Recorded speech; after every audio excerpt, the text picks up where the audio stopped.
जन्म भूतो अद्य हास्यम वृद्धान वृत्यापि विलोम जाता। दोष कुल्यम अधिम विधुनोति शीघ्रम महत्तम नाम अविध्यान योगा। क्या सुंदर श्लोक है। महत्तमानम अविध्योग योगा।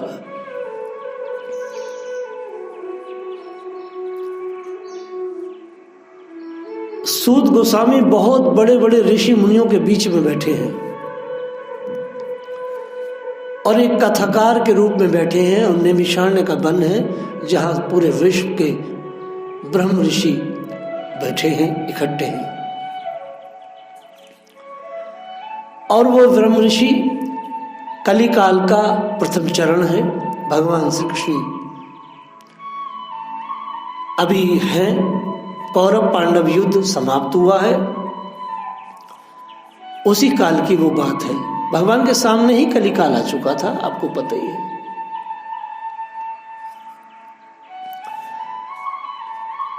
अपना परिचय देते हुए, अपने दैन्य को प्रस्तुत करते हुए सूत गोस्वामी कह रहे हैं, अहो विलोम जाति में उत्पन्न होने पर भी महात्माओं की सेवा करने के कारण आज हमारा जन्म सफल हो गया। मैं नीच कुल का हूं, लेकिन महात्माओं का संग, उनकी सेवा से मेरा जीवन सफल हो गया।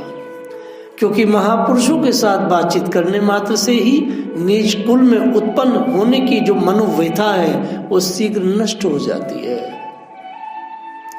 उच्च वर्ग की माता और निम्न वर्ग के पिता से उत्पन्न संतान को विलोमज कहते हैं।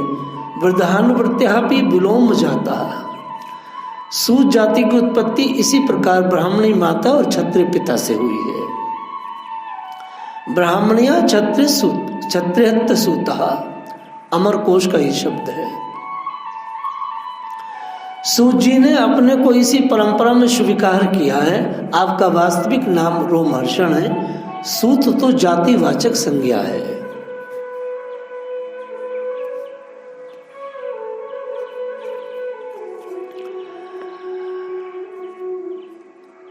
सोनक आदि ऋषियों ने कहा है कि आपका ज्ञान अज्ञान अंधकार को नष्ट करने के लिए करोड़ों सूर्य के समान है। सूत जी से कह रहे हैं, आप हमारे कानों के लिए रसायन अमृत स्वरूप सार गर्भित कथा कहिए। रोमहर्षण जी को जब ये पता चला कि नैमिषारण्य में सारा विश्व जमा हुआ है, तो श्री रोमहर्षण व्यास जी के बड़े विशेष शिष्य हैं और व्यास जी ने इनको सब कुछ दिया है, रहस्य तत्व बोध सब दिया है।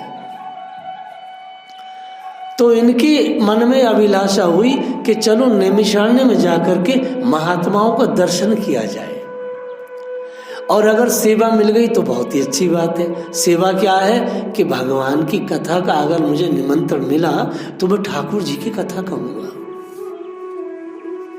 भगवान के भक्तों की यही विशेषता है, उन्हें बस भगवान की सेवा चाहिए।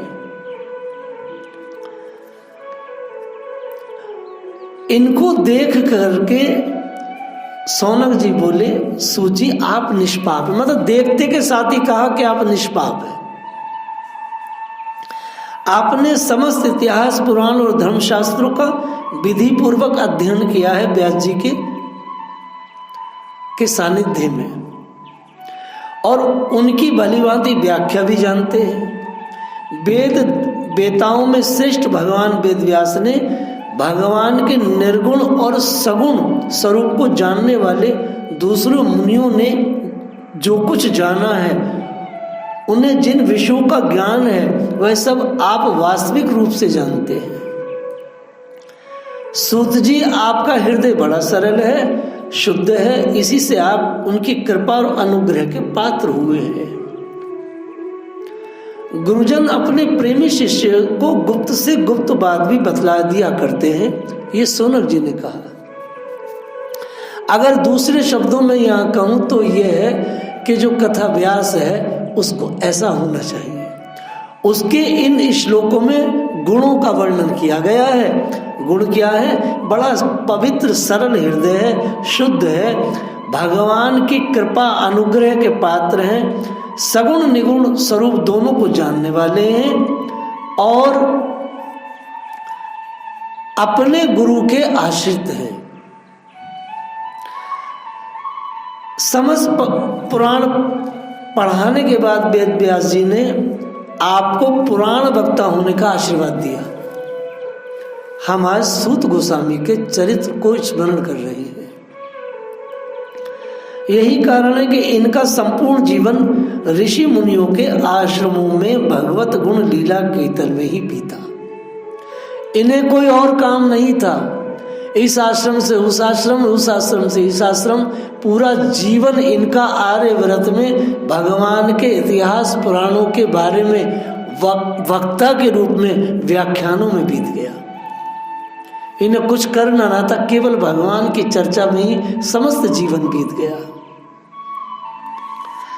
अब ये जो नैमिषारण्य में सूत गोस्वामी की व्यास गद्दी कही जाती है, वो इसलिए कही जाती है क्योंकि सूत गोस्वामी हर शास्त्र में मौजूद है, कुछ ना कुछ बोल रहे हैं, लेकिन नैमिषारण्य में ही क्यों उनकी व्यास गद्दी कही जाती है? उसका कारण यह है कि जीवन का बहुत बड़ा हिस्सा इन्होंने नैमिषारण्य में काटा। क्योंकि 10,000 वर्षों के लिए शौनक आदि ऋषियों ने यज्ञ का संकल्प लिया था, तो सूत गोस्वामी ने लगभग 1000 वर्षों तक वहां पर कथा सुनाई। इसलिए वो व्यास गद्दी जो है वो सूत गद्दी के नाम से प्रसिद्ध हो गई। ये स्थिति बनी। और चूंकि सारे पुराण सुनाए, भागवत नहीं सुनाई, मतलब एक एक करके सारे पुराण सुनाए, महाभारत सुनाया, षड दर्शन सुनाए, कुछ भी ऐसा उपनिषद इत्यादि नहीं बचा जो सूत गोस्वामी ने नैमिषारण्य की उस व्यास गद्दी पर नहीं बोला।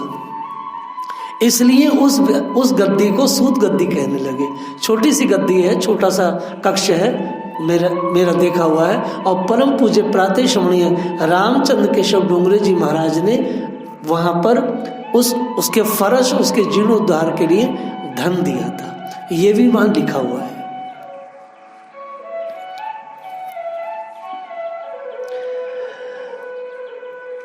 अट्ठासी 8000 ऋषि भगवत प्राप्ति की इच्छा से 1000 वर्ष में पूरे होने वाले उस महान यज्ञ का अनुष्ठान किए। उस यज्ञ को छोड़ करके सूत गोस्वामी ने 1000 साल तक कथा कही। वह कथा सबसे बड़ी चली। उससे बढ़कर के कोई अनुष्ठान आज तक संसार में नहीं हुआ है कि सब 1000 साल तक पुराणों की कथा कोई कर सकता है क्या? 100 वर्ष भी नहीं हो सकते, 50 वर्ष भी कोई व्यक्ति नहीं कर सकता आज के युग में। चूंकि सब लोग जा करके दर्शन करते थे नैमिष में, इसलिए सूत गोस्वामी वहां गए कि एक साथ सबका दर्शन हो जाएगा, मेरा बड़ा सौभाग्य हो जाएगा। तवम न संदर्शितो धरात्रः, मैं सबका दर्शन करूंगा। और सूत गोस्वामी को देख करके सबने उनका पूजन किया, आसन दिया, आदर पूर्वक उनसे कहा, महाराज हमें भगवान की लीला कथा सुनाओ। उसी समय क्या स्थिति बनी, कौरव पांडवों के बीच युद्ध का निश्चय जानकर बलराम जी दोनों ही पक्षों में तटस्थ होकर तीर्थ यात्रा के व्यास से निकल गए और घूमते घूमते नैमिषारण्य के वन में पहुंचे। वहां 1000 वर्ष का संकल्प लेकर सूत गोस्वामी अर्थात रोमहर्षण जी कथा कह रहे थे और 88,000 ऋषि बैठे थे। तो जैसे दाऊ जी को देखा तो सारे के सारे लोग ब्राह्मण खड़े हो गए। अब चूंकि ये व्यास जी इसके द्वारा दीक्षित थे, इनको इनके गुरुजी ने कहा था, बेटा व्यास गद्दी बहुत बड़ी होती है, इसका मर्यादा रखना, तो इसमें इसकी अलग में एक मर्यादा है।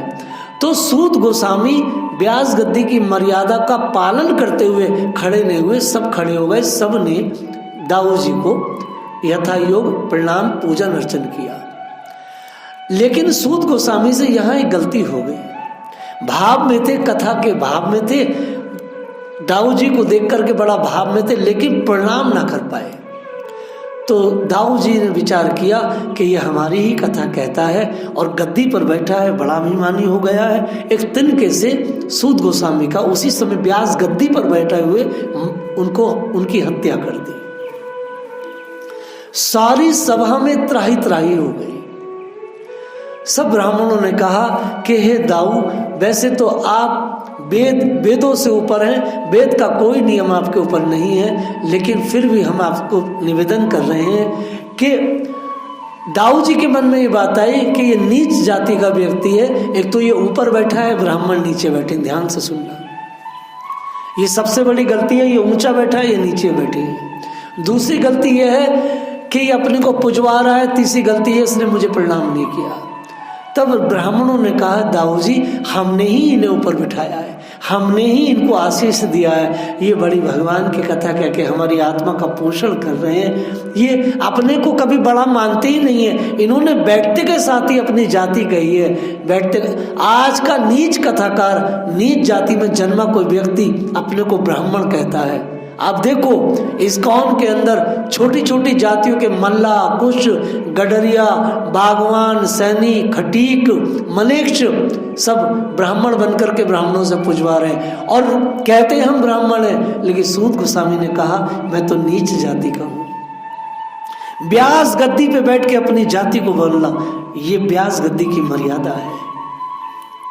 और जब ये बात 88 ऋषियों ने कही तो दाऊ जी प्रसन्न हो गए। अगर ऐसी बात है तो एक बात सुनो। और उन्होंने कहा सौनक जी ने कि आप अपनी प्रेरणा से प्रायश्चित करें। कोई आपको प्रेरणा दे तो ठीक ना होगा, आप तो भगवान हैं, शेष हैं, सो आप अपनी प्रेरणा से प्रायश्चित करें, महाराज बड़ी कृपा होगी। तो दाऊ जी ने उसका प्रायश्चित किया और समाधान क्या निकाला? समाधान निकाला कि पिता की आत्मज पुत्र होता है तो मैं इनके पुत्र को समस्त शक्ति और समस्त बोध और तत्व देता हूं। आज के बाद वो सूत के गद्दी पर बैठेंगे और ये आपका पूरा सत्र वो पूरा करेंगे। सौनक जी बोले, महाराज ये बात तो हम सूत जी को पहले ही दे चुके थे। सूत गोस्वामी को गद्दी पर बिठाल के सौनक जी ने कहा था कि आपको ना भूख लगेगी ना प्यास लगेगी, शरीर में पूरी शक्ति रहेगी जब तक आप भगवान की कथा कहेंगे। व्यास गद्दी पर अगर पवित्र भाव से कोई बैठा हो, भगवान की कथा कह रहा हो, तो इंद्रियों की जो स्थिति है वो उसको व्यापेगी नहीं। ये दास का भी अनुभव है। 6-6, 7-7 घंटे लगातार मैंने कथा कही है अपने जीवन में। तब उनको उनके पुत्र को बिठाल दिया। ब्रह्म हत्या का प्रायश्चित कर किया दाऊ जी ने और रोमहर्षण के स्थान पर सूत गोस्वामी को बिठाया गया। और बिठाकर की स्थिति क्या बनी? दाऊ जी ने कहा कि शक्ति से दीर्घायु, इंद्रिय शक्ति और बल दिए देता हूं। तब रोमहर्षण के पुत्र उग्रश्रवा पुराणों के वक्ता बने, यही आगे चल करके सूत गोस्वामी बने। अब एक यहाँ चीज बोल रहा हूं, वो छोटे से बच्चे थे सूत गोस्वामी, ठीक है, रोमहर्षण के पुत्र हैं और उनका नाम है उग्रश्रवा, छोटे से बालक है। अब छोटा सा बालक कैसे बैठे? वो तो चंचल होता है साहब, वो स्थिर कैसे बैठे? तो ऋषियों ने कहा दीर्घ आयु, इंद्रिय शक्ति और स्थिरता, ये सारे एलिमेंट के सब कोई भी योग्य व्यक्ति, कोई भी योग शक्ति से युक्त व्यक्ति अपने सारे एलिमेंट दूसरे व्यक्ति को ट्रांसफर कर सकता है। योग विज्ञान इसको मान्यता देता है और आज के वैज्ञानिक भी ये जानते हैं कि भारत में ऋषि मुनियों के पास ऐसी विधा है। ये जो दीक्षा है, शिक्षा है, क्या है? ये अपने एलिमेंट्स को सामने अपने सद शिष्यों के शरीरों में स्थापित करना, यही योग है, यही योग शक्तियां हैं, यही ऊर्जा का स्थानांतरण है। उस छोटे से बालक को जिसका नाम उग्रश्रवा था, जो सूत बना आगे चल के, उनको सारी शक्तियां दी गई। किसने दी? ऋषियों ने दी। किसने दी? दाऊ जी ने दी। और अपने पिता से भी ज्यादा भाव से, अपने पिता से भी ज्यादा तत्व से, बोध से उन्होंने 1000 वर्ष तक उन कथाओं का विस्तार किया। अभी वो पढ़ ही रहे थे, दाऊ जी ने प्रायश्चित में यही किया। सौरी शक्ति उसके पिता ने जो कलेक्ट की थी वो सब उसको स्थानांतरण हो गई श्रद्धा के बायर से। लेकिन सबसे बड़ी बात जो ये है कि सब कि आज का कथाकार कलंकार है। आज का तो ब्राह्मण भी दलितों की तरह है। आज का तो ब्राह्मण बिल्कुल दलित है, उसको ब्राह्मण कहें तो कैसे कहें, दूसरी जातियों की तो बात ही छोड़ो। लेकिन मैं व्यासपीठ से ये कहना चाहूंगा कि छोटी संसार में भगवान की कथा को कहना सबका अधिकार है, लेकिन अपने को ब्राह्मण कहना ये क्या बात हुई भाई। स्वामी राम सुखदास जी महाराज विश्वकर्मा जाति में जन्मे, कहते थे देखो भाई मैं ब्राह्मण नहीं हूं इसलिए गुरु बनने लायक नहीं हूं, लेकिन परमात्मा की वाणी बोलने का सबको अधिकार है, ऐसे कहते। और जब ये बात कहते थे तो गदगद हो जाते थे लोग। भाई हनुमान प्रसाद पोद्दार इतने बड़े तत्वज्ञानी, ऐसे सुंदर सुंदर ग्रंथ लिखे। भाई हनुमान प्रसाद पोद्दार कहते थे भैया मैं ब्राह्मण नहीं हूँ, मैं तो बनिया हूँ, मैं गुरु कैसे बन सकता हूँ। व्यास गादी पर बैठने का भी मुझे अधिकार नहीं है, लेकिन भगवान की कीर्ति गाने का अधिकार है। महापुरुषों ने अपने दैन्य को स्थापित किया। आज के शूद्र जाति में जन्मे लोग भगवान की कथा जो करते हैं, कथा करें, लेकिन सूत गोस्वामी रोमहर्षण जी की इस चीज को सामने रखे कि व्यास गद्दी पर बैठते के साथ ही उन्होंने अपना परिचय नीच जाति में जन्मने वाला दिया कि मैं नीच जाति में जन्मा हूं, मैं ब्राह्मण नहीं हूं। बस भगवान की कृपा हुई है, गुरुजनों की कृपा हुई है कि मैं नीच जाति में जन्मने के बाद भी भगवान की कथा को कह पा रहा हूं।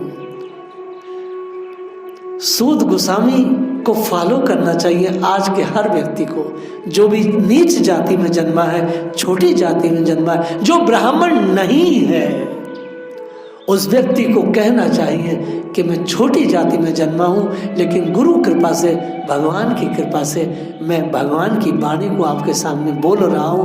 महापुरुषों की मुझ पर कृपा हुई है, क्योंकि महापुरुषों के साथ वार्ता करने, उनके साथ रहने, उनकी सेवा करने से ब्रह्म विद्या प्राप्त हो जाती है। लोगों को ऐसा कहना चाहिए। और ऐसा दैन्य व्यक्ति सौनक आदि श्रेष्ठ ऋषिगण कहते हैं महाराज आप ऊपर बैठ के हमें कथा सुनाओ। और आप देखिए अंतर्राष्ट्रीय कृष्ण महामनाम प्रसंग में बड़े बड़े नीच जाति के लोग हैं, लेकिन कितने श्रेष्ठ वक्त कार्य करते हैं, कोई उनसे पूछता नहीं। लेकिन फिर भी मैं ये कहूँगा, क्योंकि मैं उस संस्था में रहा हूँ, उन लोगों को कहना चाहिए, अंदर से दैन्य स्थापित करें और कहें भाई नीच कुल नीच जन्म, नीच भाव में जन्म के बाद भी प्रभुपाद जी की ऐसी कृपा भई है कि हम लोग आज यहाँ पर हैं। ये बात है।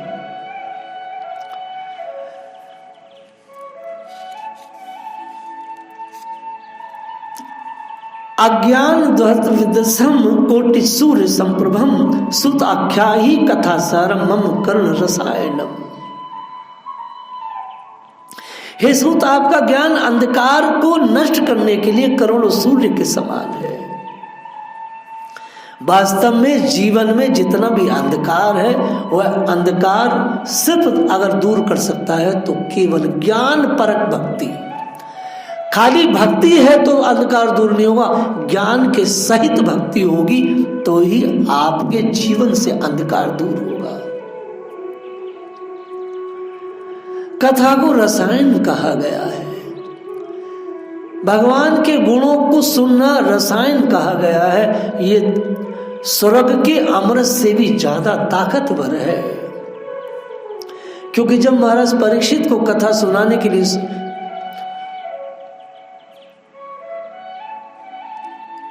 सुखदेव जी आए तो सुखदेव जी के सामने इंद्र अपना कलश लेके आए कि हे मुनि, ये अमृत आप परीक्षित को पिलाइए और ये कथा हमें दीजिए। उन्होंने मना कर दिया कि तुम लोग कथा के अधिकारी नहीं हो। वास्तव में कथा का अधिकारी तो भक्त ही है, कथा का अधिकारी भोगी नहीं है। कथा का अधिकारी केवल भक्त है, भाव वाला है। पवित्र लोगों के हृदय में जब भगवान की कथा जाती है तो विकसित होती है, फूल की तरह खिलती है, अमृत झड़ता है, जीवन बदलता है, सुवास आता है, सुगंध आती है, शांति आती है।